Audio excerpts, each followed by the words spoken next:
Assalamualaikum warahmatullahi wabarakatuh. Perkenalkan, nama saya Ataya Syafaka Naila dengan NIM 230404614 dari kelas TPA 5 angkatan 2023. It was my first day of high school ever, and I really want to turn things around this year. Freshman year is tough, but you really find yourself. Be aggressive, passive, aggressive.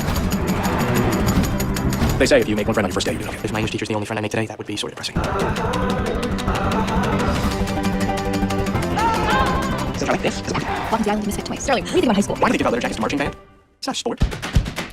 What is she doing? Don't worry, she does it all the time. We just want to post any fun PC things. You understand? You're a wallflower. I didn't think anyone noticed me. D-minus, way below average! Right now, these moments are not stories. This is happening. We are alive. And in this moment, I swear, we are infinite. Di sini saya akan menjelaskan tentang analisis kasus psikologis dalam film The Perks of Being a Wallflower, di mana dalam film ini itu berpusat pada seorang tokoh yang bernama Carly, yaitu seorang remaja laki-laki yang tampak pendiam, sensitif, dan sulit menyesuaikan diri secara sosial. Di awal film ini, Carly digambarkan memiliki kesulitan dalam berinteraksi, sering merasa terasingkan, serta menunjukkan emosi yang tertahan.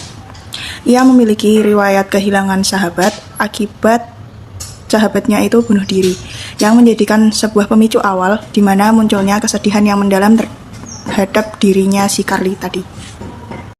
Kemudian seiring berjalannya cerita, mulailah terlihat bahwa di mana masalah psikologis yang dialami oleh Carly ini tidak hanya berkaitan dengan peristiwa kehilangan tersebut, akan tetapi berakar pada sebuah rasa trauma di masa kecil yang terpendam.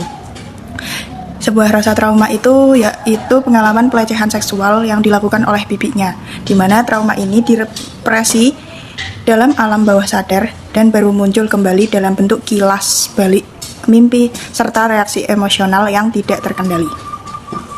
Secara klinis, kondisi Carly ini menunjukkan ciri-ciri seperti post-traumatic stress disorder atau yang biasa disebut dengan PTSD, yang dimana disertai dengan depresi dan kecemasan sosial. Kemudian gejala PTSD terlihat dari munculnya ingatan traumatis yang secara tiba-tiba, disosiasi, rasa bersalah yang berlebihan, serta kesulitan dalam mengelola emosi.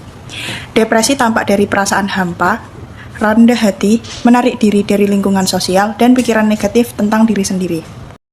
Kecemasan sosial terlihat dari ketidaknyamanan Carly saat berinteraksi dan ketakutannya akan sebuah penolakan. Carly itu sebenarnya memiliki kapasitas empati yang tinggi dan kepekaan emosional yang sangat kuat. Namun, justru hal inilah yang membuatnya rentan karena ia cenderung menyerap emosi orang lain tanpa mampu melindungi dirinya sendiri secara psikologis. Adapun penanganan yang dapat dilakukan melalui pendekatan psikoterapi. Yang pertama yaitu ada pendekatan psikodinamik. Dalam pendekatan ini, fokus utama terapi yang dilakukan untuk membantu Carly yaitu menyadari trauma masa kecilnya yang selama ini direpresi. Pada pendekatan ini, terapis akan menuntun Carly untuk menghubungkan gejala-gejala yang ia alami saat ini dengan mengalami traumatis di masa lalunya. Dengan mengungkap konflik batin yang tidak disadari, Carly dapat memahami bahwa rasa bersalah dan penderitaan yang ia rasakan bukanlah sebuah kesalahannya. Proses ini bertujuan untuk memperkuat ego agar Carly mampu menghadapi kenyataan tanpa harus melarikan diri ke dalam mekanisme pertahanan yang maladaptif. Pendekatan CBT ini sangat relevan untuk membantu Carly mengidentifikasi pola pikir negatif yang ia miliki, seperti keyakinan bahwa dirinya tidak berharga atau pantas menderita. Terapis akan membantu mengganti pikiran irasional tersebut dengan pola pikir yang lebih realistis dan adaptif. Selain itu, CBT juga dapat membantu Carly mengelola gejala kecemasan dan depresi melalui teknik pengaturan emosi, relaksasi, serta latihan menghadapi situasi sosial secara bertahap. Selanjutnya bisa melalui pendekatan trauma fokus terapi, di mana karena inti permasalahan dari Carly itu adalah trauma, maka terapi yang berfokus langsung pada trauma juga sangat penting untuk dilakukan. Kemudian yang terakhir yaitu melalui pendekatan suportif terapi dan dukungan sosial. Dalam film ini juga menunjukkan betapa pentingnya dukungan teman sebaya bagi Carly, di mana hubungannya dengan seorang teman yang bernama Sam dan Patrick menjadi faktor protektif yang membantu proses pemulihannya. Dalam konteks terapi, dukungan sosial berfungsi sebagai penyangga emosional yang memperkuat hasil dari sebuah terapi individual.